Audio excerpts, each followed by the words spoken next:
I'm Nurin Razmyn, and this is Nightline, the top stories. 16 million eligible Malaysians now benefit from cheaper petrol. And Malaysia to launch full-scale protests if global Sumut flotilla mission disrupted.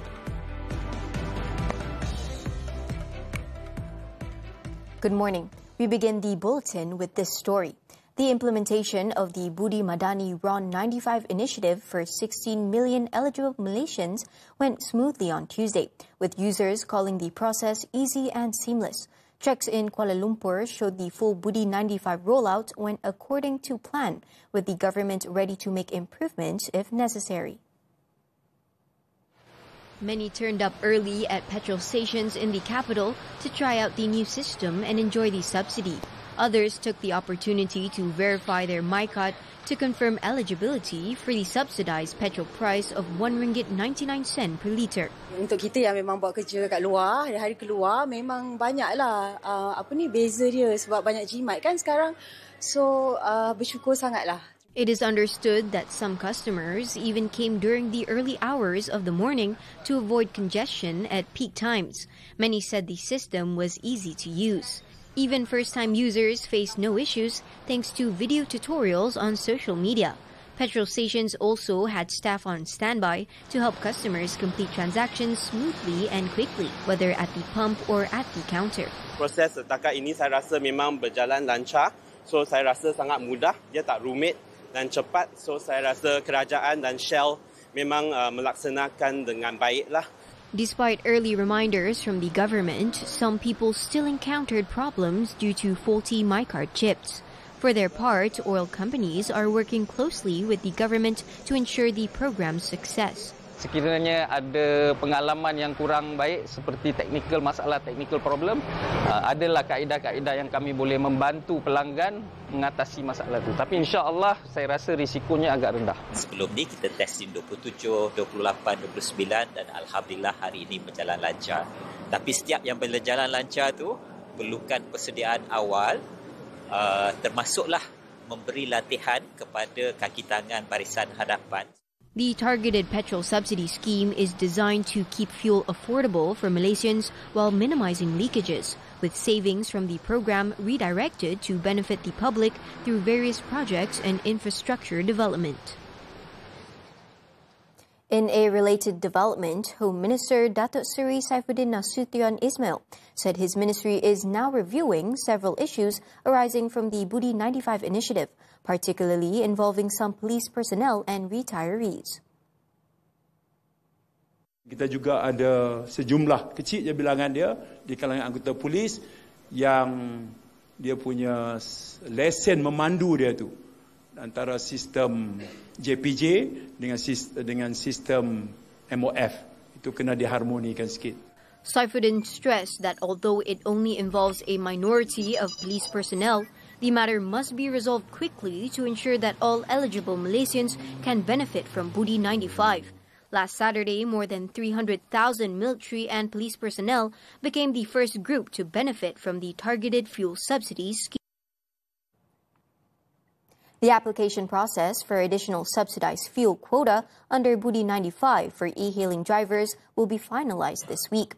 The matter is being reviewed by the Finance Ministry, MOF, the Land Public Transport Agency, APAD, and e-hailing service providers. Prime Minister's Senior Press Secretary Tengku Nasrul Abaidah said the government has also agreed to consider extending the subsidy to boat operators, particularly in Sabah and Sarawak. Kerajaan sedang bekerjasama dengan agensi dan kerajaan negeri berkenaan bagi mengumpul data pemilik bot supaya pengguna tersebut tidak tercicir daripada menikmati manfaat BUDI 95. He said this during the daily briefing at the Prime Minister's office on Tuesday.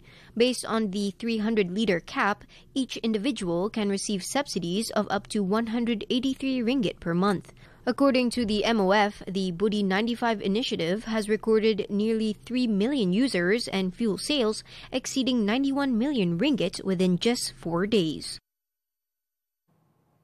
The government is expected to introduce more subsidy rationalization measures similar to the BUDI MADANI RON95 scheme in the near future. Putra Business School Associate Professor Ahmad Razmyn Abdul Latif said subsidies are likely to be streamlined to focus more on B40 and M40 income groups. Ahmad Razmyn explained that the government must keep its databases up to date to ensure subsidies genuinely benefit those in need, rather than households in the upper income groups. In order to move towards that, government need to ensure that they have complete information about the adult population in Malaysia, and this can only be done through the continuous updating of BUDI database. However, the economist said it might take some time for this to be fully realized. It will be implemented once the government has full data on its population, which might take a while, probably by mid next year, I think. Meanwhile, Federation of Malaysian Consumers Associations, or FOMCA, Secretary General Saravanan Thambiraja said the subsidy has eased the people's burden, making RON95 fuel more affordable. Ia membantu meringankan beban pengguna dengan memastikan jutaan rakyat Malaysia masih boleh mendapatkan petrol pada harga yang lebih mampu milik. Dalam keadaan cost of living, kos sara hidup yang semakin stressful ataupun menekan, langkah sebegini adalah amat penting. Ini yang kita harapkan daripada kerajaan. For FOMCA, a more flexible subsidy rollout is vital in order for the people to truly enjoy the benefits.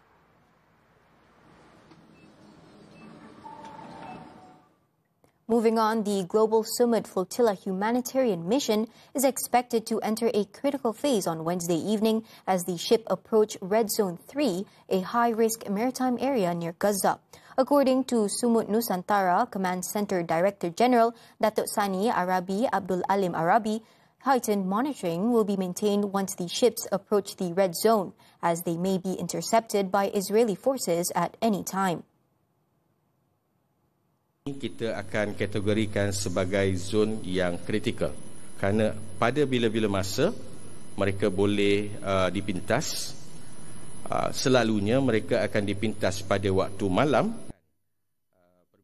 He said the flotilla entered Yellow Zone 2 at around 3 p.m. Malaysian time on Tuesday and is expected to reach Red Zone 3 by 7 p.m. Wednesday.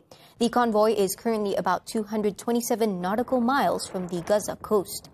So far, no attacks or suspicious drone activities have been reported.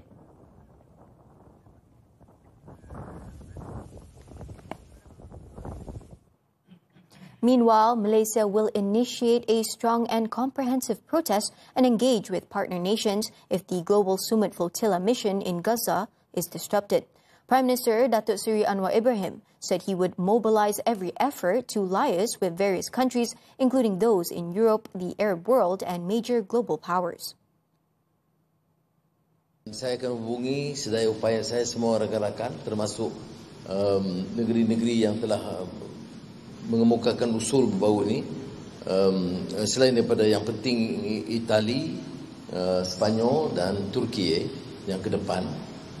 Yang dukungan negara China juga. Kemudian kita lihat keupayaan ikhtiar yang dikemukakan oleh Perancis dan Arab Saudi, dan juga kita hubungi kerana mereka mahu usulkan perdamaian. He added that his upcoming meeting with U.S. President Donald Trump at the 47th ASEAN Summit next month will be used to push for a more effective solution to the Gaza crisis. The Prime Minister said this during a media conference after visiting the Sumut Nusantara Command Center in Sepang, Selangor. He also spoke in a video call with Malaysian volunteers involved in the humanitarian mission. Now, in response to the Gaza peace plan proposed by U.S. President Donald Trump, Anwar said the 20-point plan will be presented to the cabinet this Friday for further discussion. Kita baru dapat pagi tadi sebenarnya secara yang teliti, dan saya akan bawa ke Jemaah Menteri untuk bincang teliti. Baik.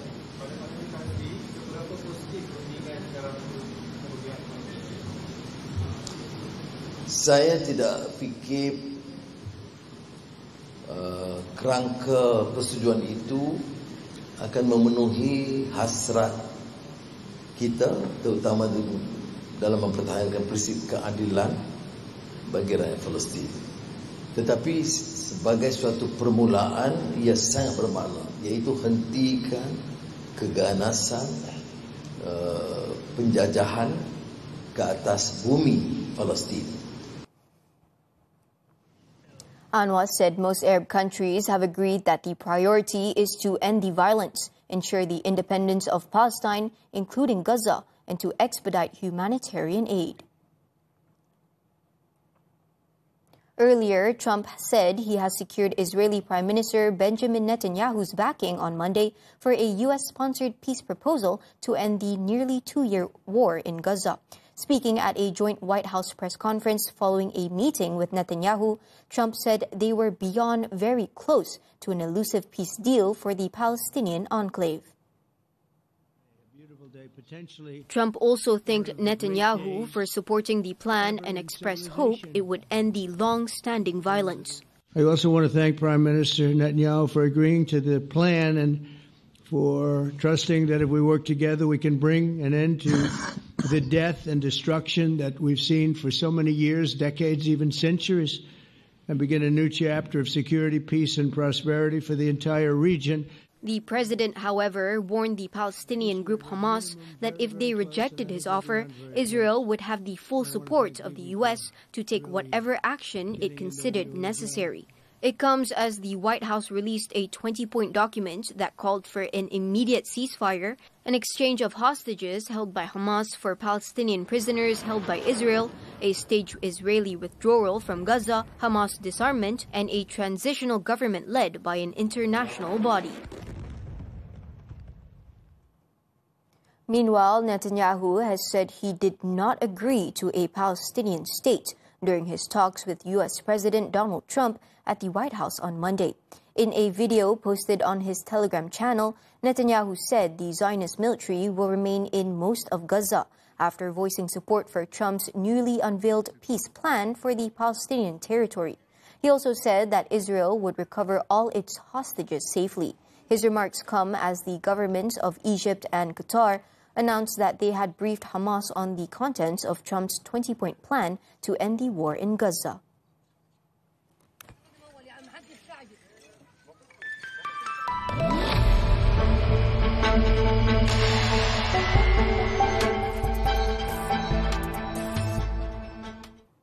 The 2026 budget is being drafted in line with the 13th Malaysia Plan and the Madani Economy Framework. Second Finance Minister Datuk Seri Amir Hamzah Azizan said it will also mark the start of a new phase in the nation's development as it is the first budget under the 13 MP. RMK 13 memberi hala tuju yang jelas saya rasa untuk semua orang melihat di mana adalah prioriti-prioriti yang diletakkan kepada negara. He said this after officiating the 2025 Economic and Public Finance Week in Kuala Lumpur on Tuesday. Among the budget's key focus areas are reforms in housing, education and healthcare aimed at improving the people's quality of life. The government also remains committed to strengthening governance and enhancing the overall delivery of public services. U.S. President Donald Trump on Monday announced a 10% tariff on imported timber and lumber and a 25% duty on kitchen cabinets, bathroom vanities, and upholstered furniture.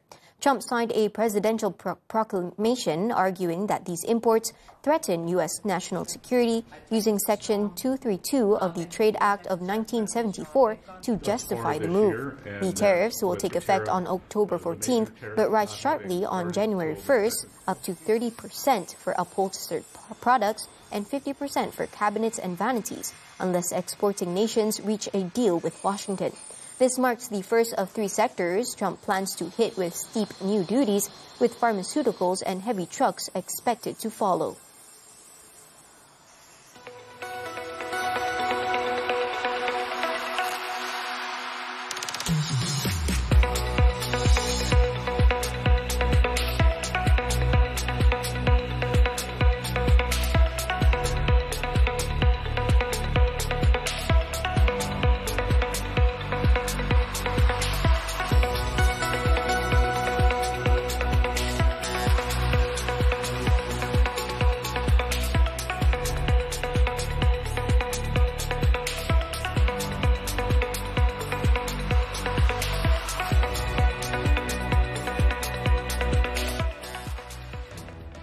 Car causes multi-vehicle crash after running red light. This and more after this breather. Fan nombor 1, itu memang kamu. Jangan tunggu, vote laju-laju.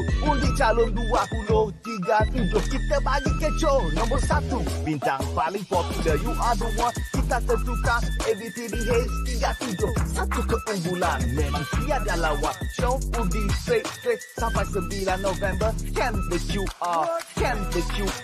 Cepat undi-undi, benda free. Tak cukup, kita gada lagi. Where you zip it? All right, the adult is calling.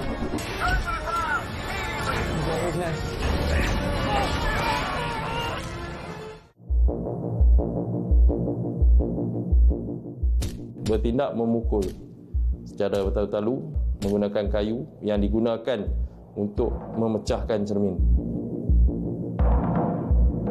Kita tengok keadaan tangan dan kaki dia macam mungkin patah ataupun bengkok macam itulah. Suspek bertindak ganas dengan cuba menendang 2 juru foto yang merakam gambarnya. Kita ada iman, kita ada penuh kesabaran. Ambil tindakan tu dengan ikut emosi. Terima kasih, Cikgu. Ibu bapa di luar sana, jangan pernah berasa malu sekiranya anda mempunyai anak berstatus OKU. Sebaiknya lakukanlah ini. Dapatkan pengesahan kesihatan dari pakar. Carilah kumpulan sokongan yang sesuai dan reach out. Kenal pasti peluang pendidikan yang tersedia. Kenal pasti peluang dan inisiatif latihan pekerjaan. Jangan abaikan mereka. Sebaliknya, bimbing, didik dan dedahkan mereka dengan dunia luar yang mampu membantu mereka membesar, memaksimumkan potensi diri dan kelangsungan hidup.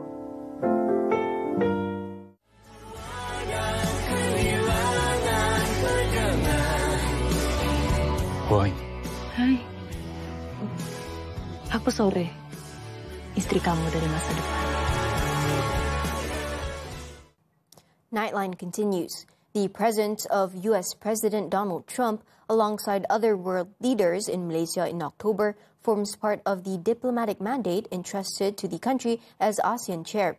The Prime Minister's office emphasized that their participation in the 47th ASEAN Summit should not be construed as an endorsement of their individual policies. During the PMO's daily briefing on Tuesday, the Prime Minister's senior press secretary, Tengku Nasrul Abaida, stressed that rejecting Trump's attendance at ASEAN is not the solution. Prinsip diplomasi menuntut kita menyuarakan kebenaran secara berdepan, bukan mengelak. Dengan cara ini, Malaysia bukan sahaja menzahirkan solidariti kepada Gaza, tetapi juga menunjukkan kebijaksanaan sebagai tuan rumah yang berani, tegas dalam prinsip dan matang dalam diplomasi. At the same time, Tengku Nasrul reaffirmed that Malaysia's position on Palestine remains unchanged, clear, firm and consistent. He added Malaysia was determined to ensure the summit would not be dominated by geopolitics but would also advance shared agendas, such as strengthening economic cooperation, attracting strategic investments, boosting trade, and accelerating regional integration as a global economic power. As ASEAN chair, Malaysia also bears the key responsibility of bringing all dialogue partners to the negotiating table. This October's summit marks the 5th time Malaysia has chaired ASEAN. In other news, a complaint from an Italian tire manufacturer has triggered a major multi-agency crackdown on a syndicate involved in tire smuggling and document forgery. Malaysian Anti-Corruption Commission Chief Commissioner Tan Sri Azam Baki on Monday said intelligence operations were initiated following concerns raised by the European company, which had flagged suspected irregularities involving counterfeit tires and undeclared imports entering Malaysia. The operation, codenamed Up Grip, saw raids on warehouses in the Klang Valley, Johor and Pulau Pinang, with nearly 18,000 tires seized for verification by international brands. Azam said the syndicate is believed to have cost the government up to 350 million ringgit in lost tax revenue over 5 years. 7 individuals have been questioned so far, but no arrests have been made. He added that investigations will determine if the tires entered Malaysia legally and to verify their authenticity. The MACC is also looking into companies suspected of evading import taxes and making false declarations. Azam did not rule out more raids, which could depend on the progress of investigations. Kita akan meminta pihak-pihak tertentu untuk membuat dipanggil test purchase to verify perkara-perkara berkenaan sama ada benda ni ada ketulinan atau tidak. Selain daripada itu, kita mengesyaki kebanyakan yang diimport ni kemungkinan daripada sebuah negara, saya tak nak sebutkan negara itu, yang menjadi popular kerana daripada negara berkenaan lah dia bawa masuk ke negara kita. Azam was speaking to reporters after appearing as a guest on TV3's morning talk show Malaysia Hari Ini at Balai Berita Bangsar on Tuesday. His arrival was welcomed by Media Prima Group Chairman Datuk Seri Dr. Syed Hussein Aljunid, Media Prima Omnia Chief Operating Officer Datuk Muhammad Effendi Omar, and Group Editor-in-Chief for News and Current Affairs Jasban Singh. In another development, MACC will leverage artificial intelligence to further strengthen its anti-graft efforts. Azam Baki said AI is not intended to replace officers, but to enhance the Commission's ability to act swiftly, proactively and efficiently. Tetapi dengan adanya teknologi baru dan juga artificial intelligence yang ada, pengesanan tu lebih mudah dan juga kita tak perlu tergesa-gesa nak hantar pegawai begitu ramai untuk ni. Kita buat pengesanan terlebih dahulu dan kemudian kita telah pastikan tentang sesuatu lokasinya dan barulah pegawai kita dihantar. Azam cited the MEX2 highway scandal as an example, noting that AI tools enabled investigators to conclude the case in just 4 months, a process that previously would have taken much longer.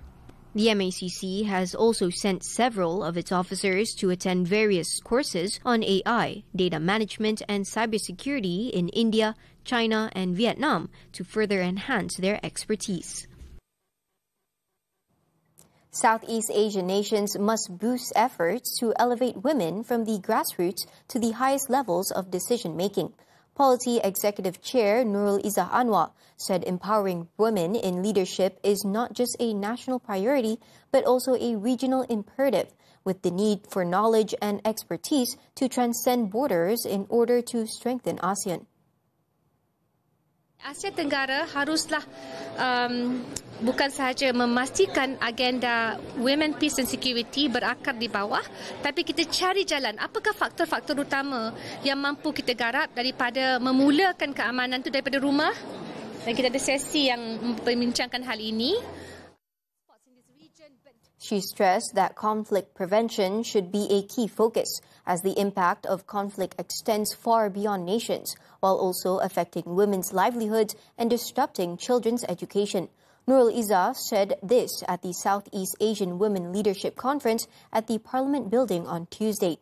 The conference brought together some 400 participants, including members of uniform body government agencies and regional stakeholders championing the agenda across Southeast Asia. It aims to empower women in peace-building efforts, particularly in post-conflict situations, and to ensure their active participation in decision-making processes. In Kedah, a car driver caused a multi-vehicle crash at an intersection along the Butterworth-Kulim Expressway while chasing an ambulance that was rushing his grandmother to a specialist hospital in Pulau Pinang.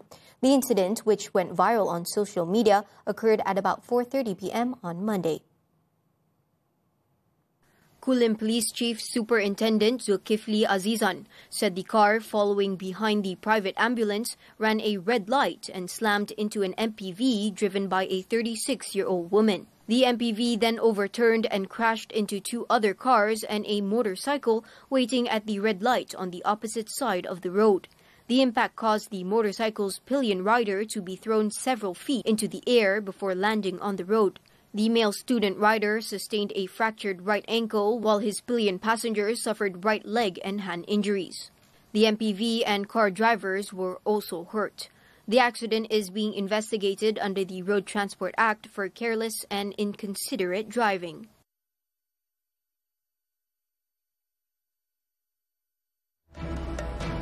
Three dead after school building collapses in Indonesia. The details when Nightline returns. Unlocking the future of business. From industry evolutions to policy changes, we go beyond the headline. Deep insights, sharp analysis. Understanding the forces driving tomorrow's economy. Key financial insights that drive decisions. This is Money Matters, every Saturday, 5 p.m. Only on TV3 and stream now on Tonton. Where you zipping? All right, the adult is talking.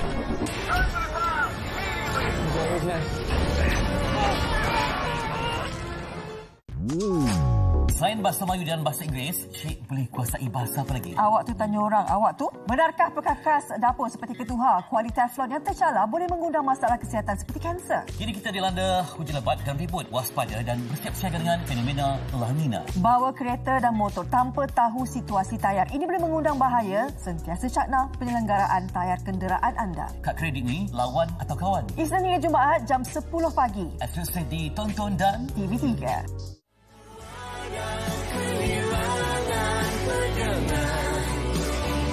Boy. Hai. Aku Sore. Istri kamu dari masa depan.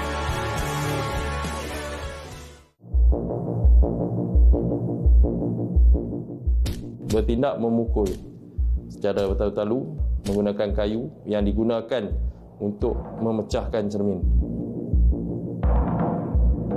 Kita tengok keadaan tangan dan kaki dia macam mungkin patah ataupun bengkok macam itulah. Suspek bertindak ganas dengan cuba menendang dua juru foto yang merakam gambarnya. Kita ada iman, kita ada penuh kesabaran. Ambil tindakan tu dengan ikut emosi. On to the foreign front. Parents were desperately searching for scores of missing teenage boys, feared trapped under huge piles of concrete on Tuesday after an Islamic boarding school collapse in Indonesia.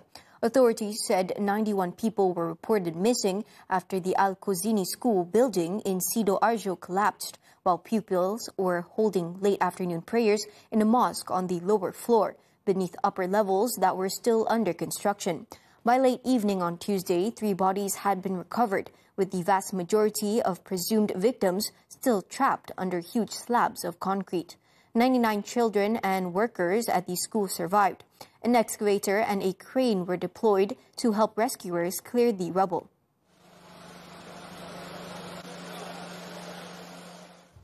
A powerful car bomb blast outside the headquarters of Pakistan's paramilitary frontier corps in the southwestern city of Quetta has killed at least 10 people and wounded more than 30 others.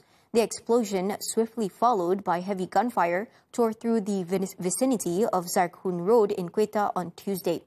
Video posted on social media showed a vehicle turning towards the regional headquarters of the Frontier Corps and exploding within seconds. No group has claimed responsibility for the bombing.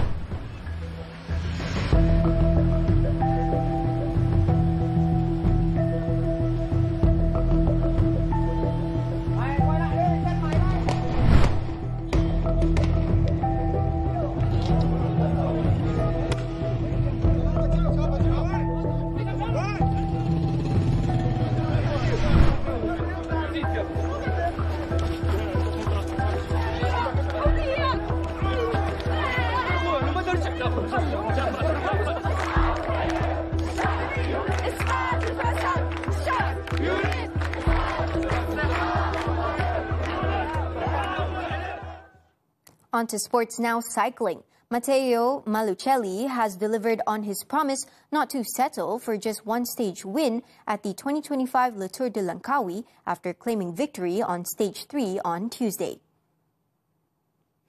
The 198.2-kilometer route from Gurit to Pasir Puteh proved demanding, with 3 categorized climbs and 3 intermediate sprints.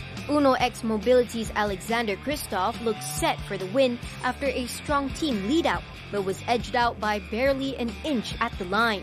Malucelli took it in 4 hours, 28 minutes and 4 seconds. Kristoff's teammates Erlen Blikra finished third, while Manuel Penalver and Enrico Zanucello rounded out the top 5.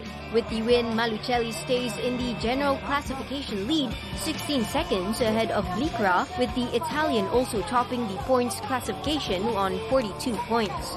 Meanwhile, Terengganu cycling team's Vadim Pronsky claimed the Best Southeast Asian Rider award. The tour continues on Wednesday with a 141.5-kilometer fourth stage from Kuala Terengganu to Kemaman, featuring sprints at Marang, Dungun and Paka, capped at a Category 4 climb in Kijal.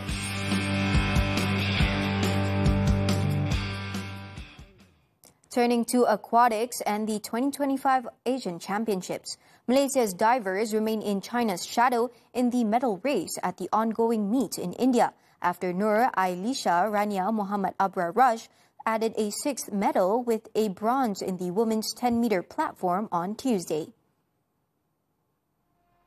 Ailisha tallied 241.10 points from 5 dives to secure 3rd place, while compatriot Farisha Alia Effendi finished 5th with 205.40 points. China once again ruled the podium, with Lui Jihan and Wu Xiahan taking gold and silver.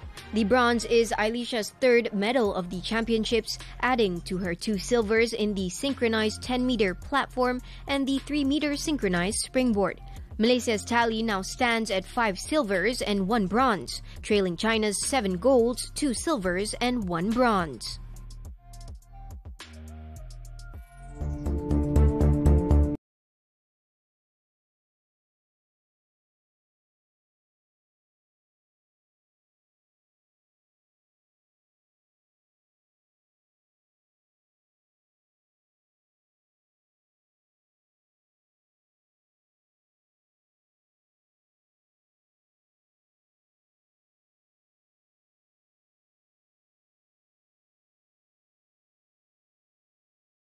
And that concludes Nightline this time around. Before we leave, here's a look at South Korea's Everland Park, where a new attraction based on K-pop demon hunters is drawing families eager for its folklore-inspired merchandise. With that, I'm Nurin Razmyn. Thank you for watching and stay safe.